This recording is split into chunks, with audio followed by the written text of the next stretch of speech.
Hi, this is Cory Jensen. I am the National Register Coordinator at the Utah State Historic Preservation Office. Um, I am doing a series of historic Utah architecture. And last time, if you saw that one, I gave an introduction on the types, on how we study types and styles of architecture in Utah and how um, other areas influence the architecture here. I'm going to start with the first uh, type of architecture, if you could call it that. It's not really a building, but it kind of is. And this is the dugout.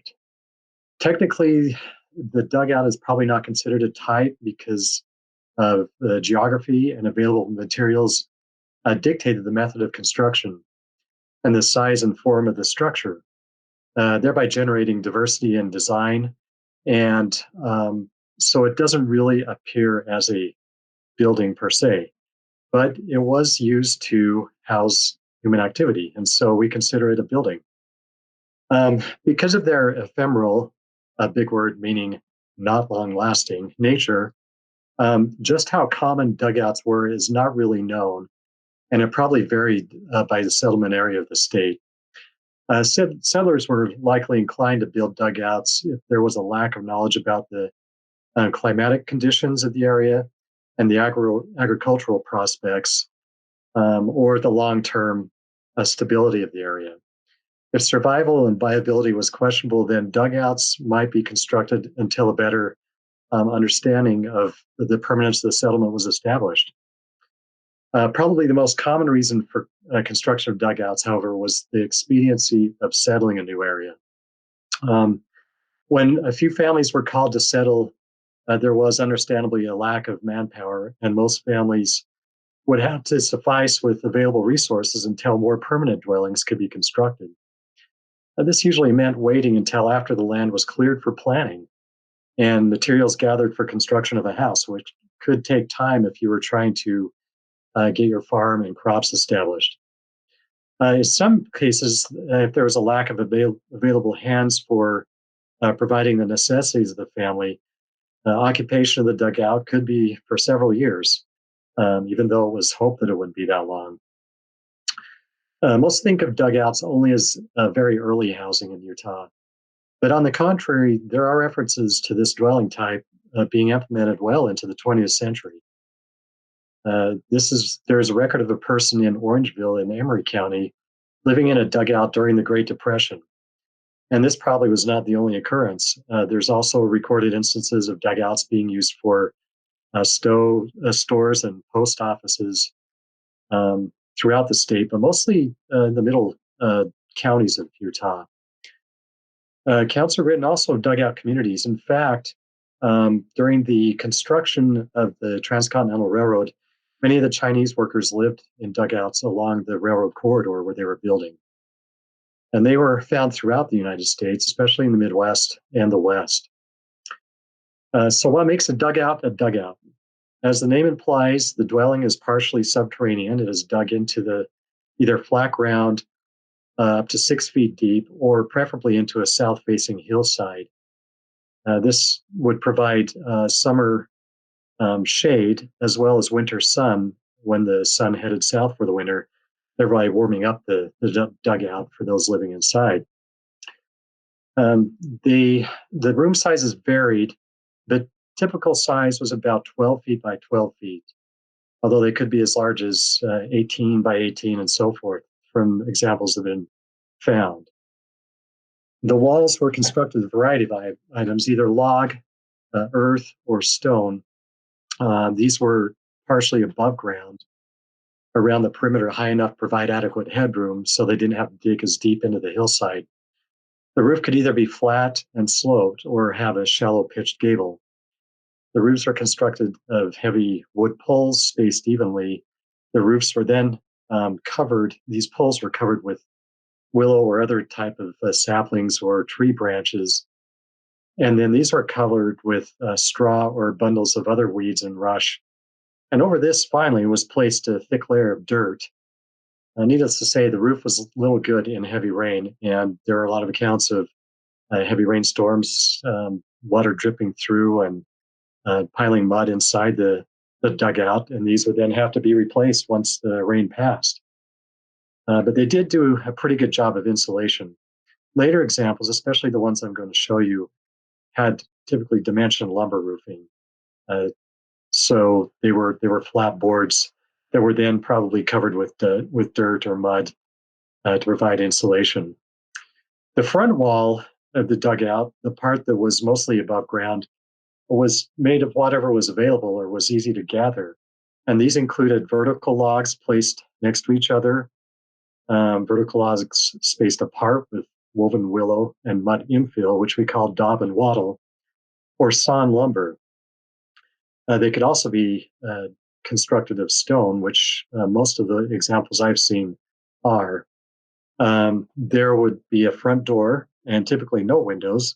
The door could consist either of a wood door on hinges. On the early examples, it may consist just of a piece of canvas hung over the doorway, which did not provide much good in windstorms or winter weather. On the inside, the walls were usually bare earth. If there was time, they would be lined with stone and then whitewashed, and sometimes even plastered to make a more finished interior. As you can imagine, the interiors were pretty cramped and were set up to handle the variety of functions required for a home, including a bedroom, kitchen, and storage, all in one single room. One account of a dugout in the Washington County area states that the beds were constructed of corner posts driven into the ground, to which a woven willow support was attached. The posts of the bed were then used to support a large plank for an improvised table. So spaces had to be shared and changeable for the various work for the day and then sleeping at night. There might even be a space for a bench or a couple of chairs, although this would have been cramped, a cupboard, and maybe even a sheet metal stove or a small stone fireplace, but not much else. And as was typical of most homes, small homes at that time, they were only used to shelter people at night because during the day they were usually out working. So conditions would be very cramped.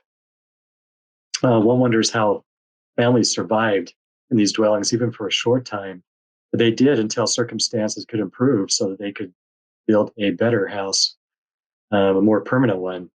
The permanent house often would incorporate the dugout into it, used either as a cellar or kept as a dugout on the property. I've seen both examples throughout the state. So, with that brief introduction, I'm going to show you a couple of examples that we've recorded here in Utah. So, this example is actually a pair of dugouts found on the hillside along Highway 89 in Sanpete County. They're pretty similar to each other. As you can see, they were both constructed of random ashlar masonry, meant that the stones are somewhat fashioned, but not completely squared off, and then laid in fairly even courses. The doorways on both of these, as you can see, are of sawed logs, probably railroad ties left over from the rail line, the Rio Grande Railroad line that ran not too far from where these were. The So they had, as you can see, a little bit of a gabled roof on them, and this was covered in dimension lumber. We'll see that in a second when I show the interior. I'm certain that the dimension lumber was also covered with mud to provide insulation and protection from water seeping through the gaps on the boards. If you look in the interior, you'll notice that the roofing is not as primitive as many dugouts. In fact, along with the dimensioned lumber sheathing, you will see in the lower right-hand slide that they used a corrugated water pipe as rafters to hold up the dimension lumber on the one side. The upper photo shows the exact same interior, only you can see the other side of the roof is supported by half-round logs that hold up the dimension lumber. And these are then supported by heavy log purlins. You can see at the rear of this, the back side of the dugout has washed in over the years, has not been occupied probably for several decades, if not a century. So over time, all the mud has kind of washed into the interior, but you still get a good idea of how these were constructed, especially the roofs. And then you can see it was supported on a flat layer of stones. And then the rest of the interior of this one was basically just mud. The living conditions in these, again, were not the best, as all sorts of critters, mice, snakes, of course, spiders and bugs and other varmints would get in pretty easily. And so it was probably a common chore to keep the creepy crawlers out of these places. So whether the roof on this with the metal pipe is original, I'm not sure. It could have been a later repair. This next example is again in central Utah in Emery County. And this one's a little more architectural on the front. As you can see, the effort that was put in the upper slide to build this, again, a random ashlar masonry front wall. These stones are layered more evenly and spread broadly across the front of this. This one actually has a single window, as you can see to the right of the doorway. The door was fashioned with a wood door and a frame in it at one time. And the roof on this one is fairly flat. It does not have a gable or a real pitch to it, other than maybe a pitch towards the back. And this one was also covered with dimension lumber, although it also had mud on top of it as well as brush to hold the mud in place. As you can see on the interior of this one, the walls are nicely laid sandstone or limestone, which was one time whitewashed and possibly plastered. You can see the heavy beam running across, supported on a post. The roof on this one collapsed quite a while ago, probably stepped on by some cows, as when I documented this, there was a dead cow right in the middle of the floor, which was not a pretty sight. So this was used on a ranch, probably for ranch hands, as there are several people's initials and ranch bars, whatever you call that, they're cattle brands inscribed on the door casings and other wood areas inside of this. Here's an example that is from southwest Utah, pretty far west of Cedar City in a mining district. This one dates approximately from around the 1890s or possibly up to 1910. And this one looks a little more expedient, as that's why dugouts were made, to be expedient, especially in mining towns. This one has quite a steep roof on it. I've never seen one with this steep of a roof, with quite a pitch to the gable on it. This one, as you can see, was the roof on it made with looks like cedar logs or juniper logs that were cut and fashioned in a rudimentary rafter situation, which was then covered with corrugated metal, one of my all-time favorite materials, by the way. You can see on the back of this a chimney, a tin chimney stove coming out of it, which I'm not sure if the inside had any type of a brick place for the stove to go into the flue, or if it just went directly into a sheet metal stove, which is probably more likely the case. The front of it, as you can see, is also of sawn log, probably railroad ties, as the door frame, and then the large ridge pole over the roof. And then walls are of a variety of lumber and corrugated metal. So this one was housed a miner, and you can see that it was pretty small compared to the other two examples I've shown.